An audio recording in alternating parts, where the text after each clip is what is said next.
ሰላም ጤና ይስጥልኝ የቲክቶክ ቤተሰቦች ትናንትና የኢትዮጵያ መንግስት ፓስፖርት መለወጡን ይፋ አድርጓል። እሱንም ዜና በጊዜ ለቀቄላችሁ ነበር። ኮሜንት ላይ ሳነብ ብዙ ጥያቄዎች አሉ። እነሱን አጠራርጌ ልመልስላችሁ። የመጀመሪያው ስለ በፊት ፓስፖርት ነው። የበፊት ፓስፖርት ካላችሁ እስከሚያልቅ ድረስ ያገለግላል። በቃ እኩል ከዚህ እኩል የበፊቱ ፓስፖርት ጊዜው እስኪያልቅ ድረስ ያገለግላል። ያለቀበት ግን ማሳደስ ይችላል። ሲታደስ ይሄ አዲሱ ፓስፖርት ነው የሚወጣው።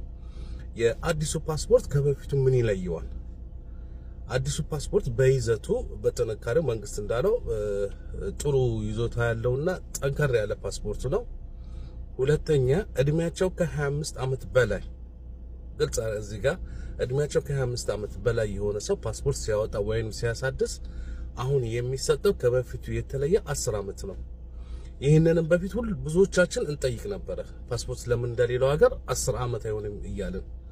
ስለዚህ አሁን 10 ዓመት መሆኑ በተለይ እድሜያቸው ከ25 ዓመት በላይ የሆኑ የ10 ዓመት መሆኑ በጣም ቆንጆ ነገር ነው።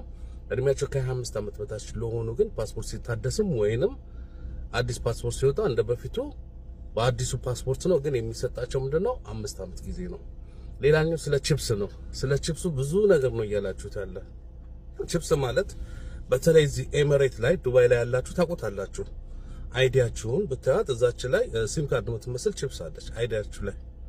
ያ ማለት እዛ አይዲው ላይ ያለው መረጃና ባዮሜትሪክ ማለት አሻራ የፊት ይሁን ይችላል የእጅ አሻራ እዛ ላይ መረጃው ይገባል።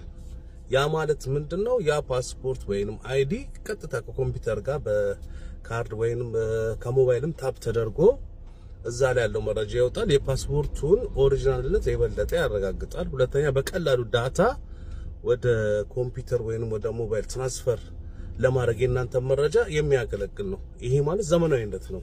ቺፕስ ማለት በቀላሉ አይዲ ያላችሁ ልጆች በደንብ ልታውቁት ትችላላችሁ።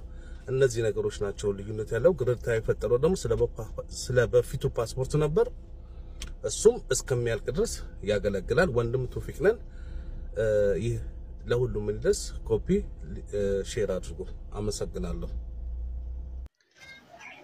ሰላም ቤተሰቦች እንደምን አላችሁ?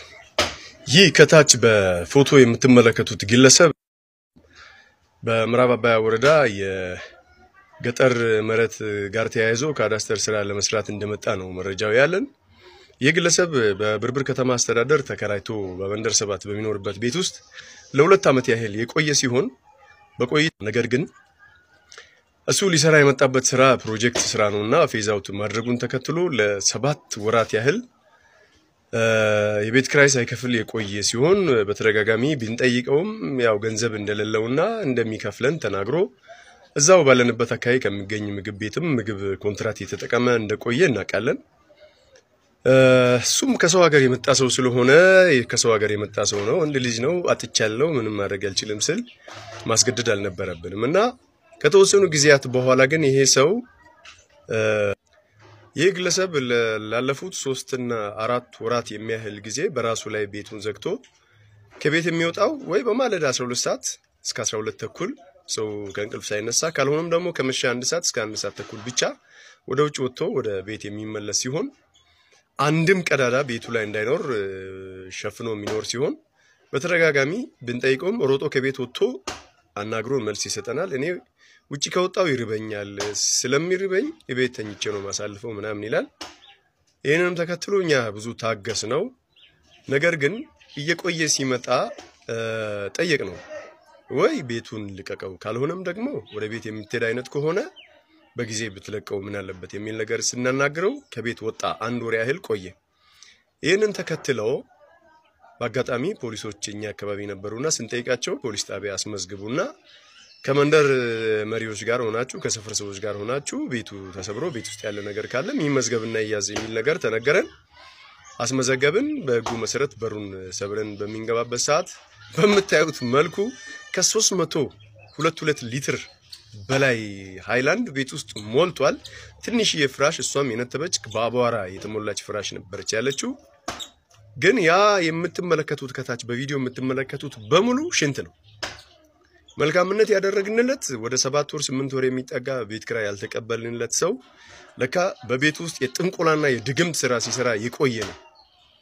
ይሄ ለከተማችን ለህዝባችን ለአካባቢው በሙሉ መርገም የሆነ ስራ ሲሰራ የነበረውና በጌታ በኢየሱስ ክርስቶስም መርገሙ ተመቷል።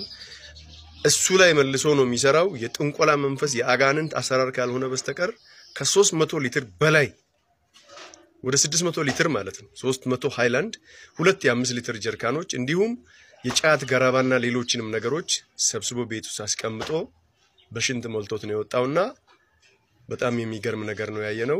ይሄ በሱና በራሱ ላይ ይስራ በጌታ በኢየሱስም። የቤት አከራዮች ጥንቃቄ እንድታደርጉ ነው ይሄን መልእክት ምን አስተላልፍ